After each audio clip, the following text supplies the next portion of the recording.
عليكم السلام. أهلا وسهلا بكم أحبتي في برنامجكم العظات القرآنية، وهذه الحلقة رقم 990، والكتاب المحمديون بين إهلاك قائم وهلاك قادم. ونحن مع المقريزي ويتحدث عن أحوال مصر في عهد السلطان المؤيد شيخ، وهذه الحلقة الثانية. المؤيد شيخ سنة 820، وده اللي هي السنة اللي المقريزي بيصف فيها الأحوال. كان المؤيد شيخ غائبا عن مصر يقوم بجولات في الشام. طبعا احنا قلنا ان الدولة المملوكية كانت تسيطر ليس فقط على مصر، وانما كانت تسيطر على الشام وجزءا من العراق وجزءا من جنوب تركيا الان ومع الحجاز. فكان الراجل بقى عمال بيقوم بجولة يتفقد احوال الرعية في الشام وسايب مصر. فجماعة اتباعوا بقى، يعني زي المثل العربي المصري يقول لك غاب القط لعب جفار. قعدوا بقى يطيحون في البلاد ظلما، والمقريزي قاعد بيسجل عليهم هذا. طبعا السلطان المؤيد شيخ يتحمل الوزر، لأنه هو الذي يختار أعوانه، وهو في نفس الوقت يعني هو ظالم، لكن قد يكون أقل ظلما من أتباعه. لكن هو في نهاية الأمر هو السيستم كله، النظام كله هو نظام مستبد فاسد عسكري. يعني لا يمكن أن تنتظر منه خيرا، لا بد أن تنتظر أن يحدث فيه إهلاك جزئي، وهذا ما كان يحدث. وبرضو إنصافا للمماليك هم خير، يعني هم خيرا، يعني هم خير من العسكر المصري الخايب اللي بيمارس نفس الظلم. ووصلت مصر في عهده إلى أن تكون تابعة إلى الإمارات وإلى ابن زايد وإلى ابن سعود. المهم المقريزي بعد أن تحدث عن غيبة السلطان المؤيد شيخ في الشام، وصل مبعوث منه ينبئ بدخول السلطان إلى حلب اللي كانت تابعة لمصر. وأخذ يصف المقريزي معاناة الناس. يقول المقريزي: في أحداث الشهر ربيع الأول سنة 820 في قدم قاصد السلطان، يعني مندوب السلطان أو مبعوث السلطان، يبشر بقدومه إلى حلب. يعني هو راح دخل حلب، يقول يا ناس السلطان المؤيد دخل حلب. وهم هذا الشهر اللي هو يعني جاء هلال الشهر ربيع الآخر سنة 820، وبدأ وفي جميع مصر من أنواع الظلم ما لا يمكن وصفه بقلم ولا حكايته بقول من كثرته وشناعته.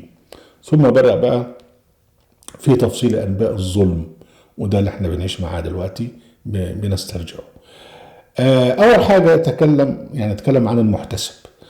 احنا قلنا كده ان المحتسب ديت وظيفة كان يعني يسند الى صاحبها مراقبة الاسواق والشوارع، زي الامر المعروف والنهي عن المنكر عند الجماعة السعوديين.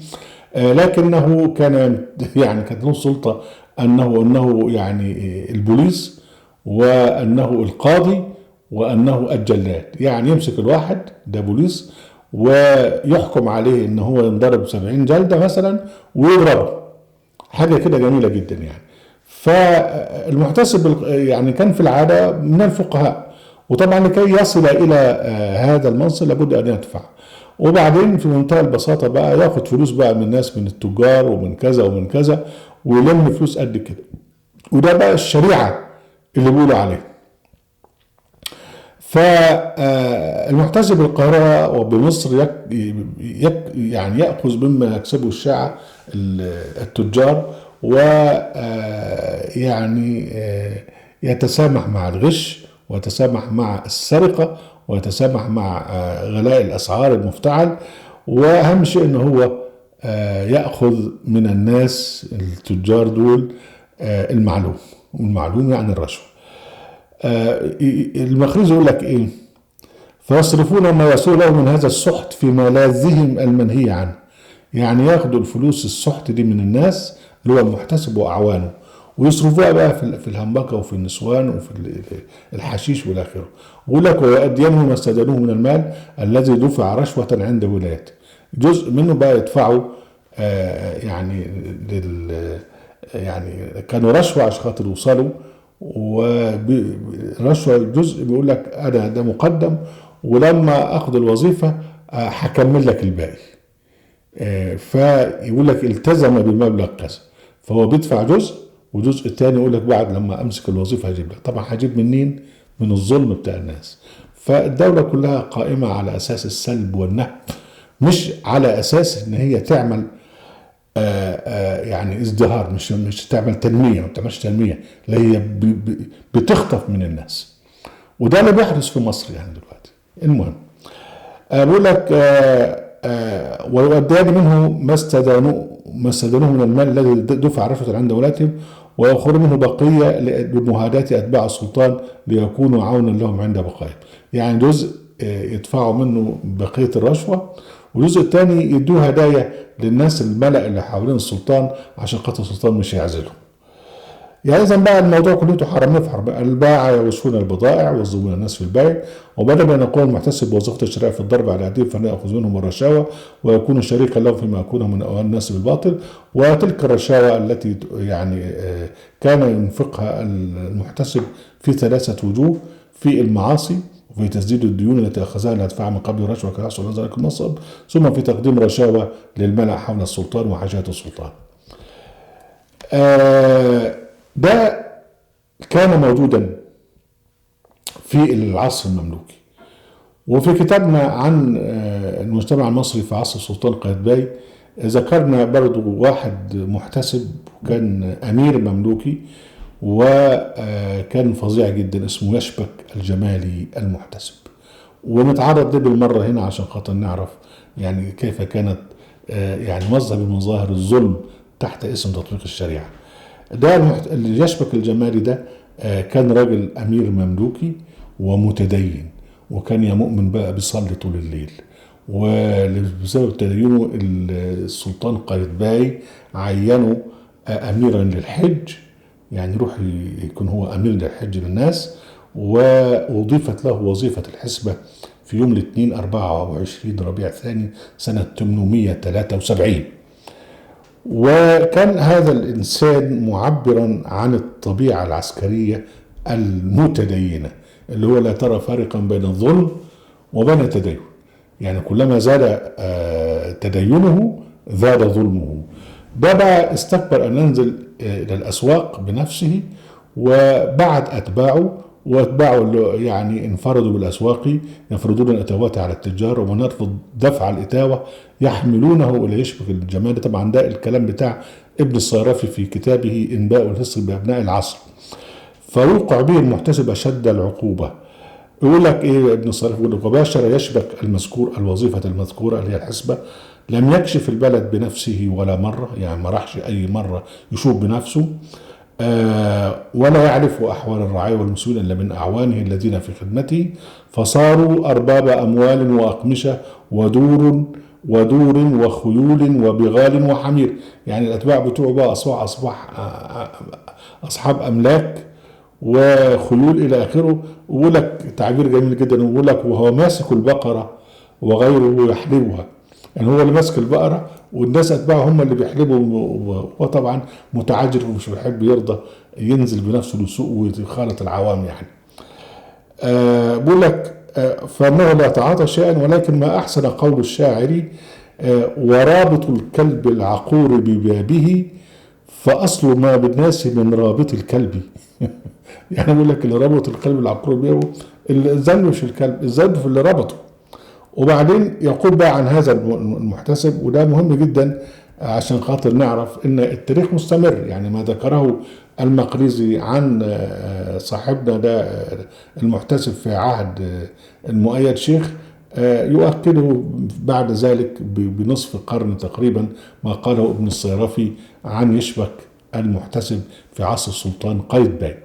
يقول لك عن يشبك المحتسب وهذا في غاية الشماخة والترفع أن يقف على سوقي، واحد في السوق يعني، أو وزان أو بياع، ويعتبر يعني يختبر أوزانهم وسنجهم وحوانيتهم وأمثال ذلك، بل تحضر أعوانه له بمن لا يعطونهم المعلوم اللي هو الرشوة يعني الموجود عندهم، فيضربهم 3 علقات. هو بقى كان يعني مزاج عنده ان هو يقول الناس ويقعد يضرب فيهم. ومن كان له 3 يعني بقى طريقة حلوة جدا، يعني له شريعة حلوة جدا في الضرب. يقول لك واحدة على مقاعده وأخرى على رجليه وأخرى على أكتافه. يعني يضربهم على مؤخرة ويضربوا على رجليه ويضربه على أكتافه. يقول لك ويشهرونه بلا طرطور بل يكشفون رأسه. كان كشف الرأس في هذا الوقت عار كبير جدا ومن ضمن العقوبات المعنوية. فيشهروه، وهو كل اللي عامله ان هو ما دفعش رشوة لأعوان المحتسب. يقول هو الذي أحدث كشف الرأس مع أن جماعة كثيرين ممن فعل بهم عميوا أو ترشوا. في نظره أن بقى اللي يكشف رأسه ده يصاب بالعمى أو يصاب بالطرش.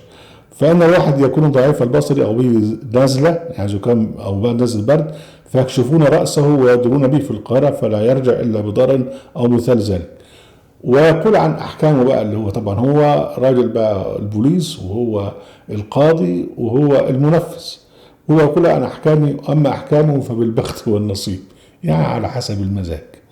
وأما أخلاقه ففي غاية الشراسة حتى أنه يغضب على من قربه وجعله أميرا. ويقول عن تدوين السطح هذا مع دينه المتين ومحافظته على الصلاة والصيام. وبعدين بقى عامل نفسه بيفهم في الدين ويقعد يناقش في الفقهاء، وبعدين طبعا مش بيفهم وحمار فيتعصب على الفقهاء، والفقهاء طبعا يخافوا منه. بيقول لك ولكن عنده تعصب عن الامر الظاهر الجلي القطعي، حاجه تكون واضحه يقول ضدها ويتعصب. وعرف غالب الفضلاء من الرب وغير ذلك منه. وبعدين يقول لك والله يعامله بعدله سريعا، بدعي عليه ابن الصرافي ان ربنا ياخده يعني.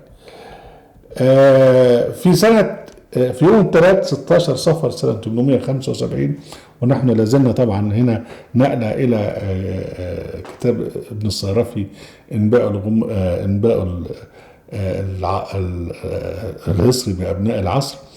في يوم الثلاث 15 صفر سنه 875 رفض بائع تين غلبان في السوق أن يدفع المعلومة لزبانية المحتسب اللي هو يشبك، فاحتملوه إلى المحتسب فضربه 3 علقات، العلقات اللي هي المعروفة دي، وأشهره في المدينة عن طوفوه به في المدينة. ثم شو بقى المشكلة بقى؟ ثم صلبه على باب دكانه في هيئة فظيعة. يقول ابن الصرافي ضرب المحتسب شخصا من السوقية يبيع التين 3 علقات، واحدة على مقاعده وأخرى على رجليه وواحدة على أكتافه، وأشهره بالمدينة على عادته التي يعرفها يفعلها عريانا مكشوف الرأس. ثم رسم بصلبه بذراعه على حانوته، يعني راح معلقه على الدكان بتاعه. وقرر الثانية والأخرى إلى ظهره، عم يدو الثانية كده. وبعدين مش بس كده، ولطخه عسلا، راح جاي ايه مليه عسل وأوقفه في الشمس، فتسلط عليه النحل والزنبور والذباب وقاسى من العقوبة ما لا يوصف. ده بقى البائع المسكين ده لا كان سارق ولا كان قاتل، هو كل موضوع كله ان هو مش معاه فلوس يدفعها لزبانية المحتسب. وبعدين صاحبنا يقول لك وسبب ذلك أن رسوله الذين هم من جهته كانوا إذا طلبوا البلص يعني الرشوة من فقير وامتنع ذكروا ذلك لأستاذهم عنه ما أرادوا قالوا يعني.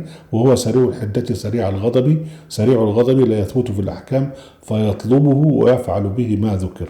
وبعدين يقول لك وإلا فكل سوقة مصر يبيع بزيادة عما يأمر به المحتسب حتى إذا نودي على الجبن و7 دراهم الرط يبيعون ب8 بزيادة درهم، وكذلك في سائر البضائع. لكن أهم شيء بقى إن يدفعوا الرشوة، مش يدفعوا حتى لو كان ماشي بالتسعيرة يبقى نهاره مش فايد. مش هنسترسل بقى في اللي عمله يشبك المحتسب، لكن احنا هنذكر بأن ده بقى هو كانت الشريعة التي كانت تطبق على الناس، سواء كان يعني ذكرها المقريزي أو ذكرها ابن الصرافي بعد 50 سنة. أهلا وسهلا بكم حبايبي ونرجوكم على أساس القرآن وفي قناة القرآن في موقع هذا القرآن. لا تنسوا المشاركة بشير ولايك، وعليكم السلام.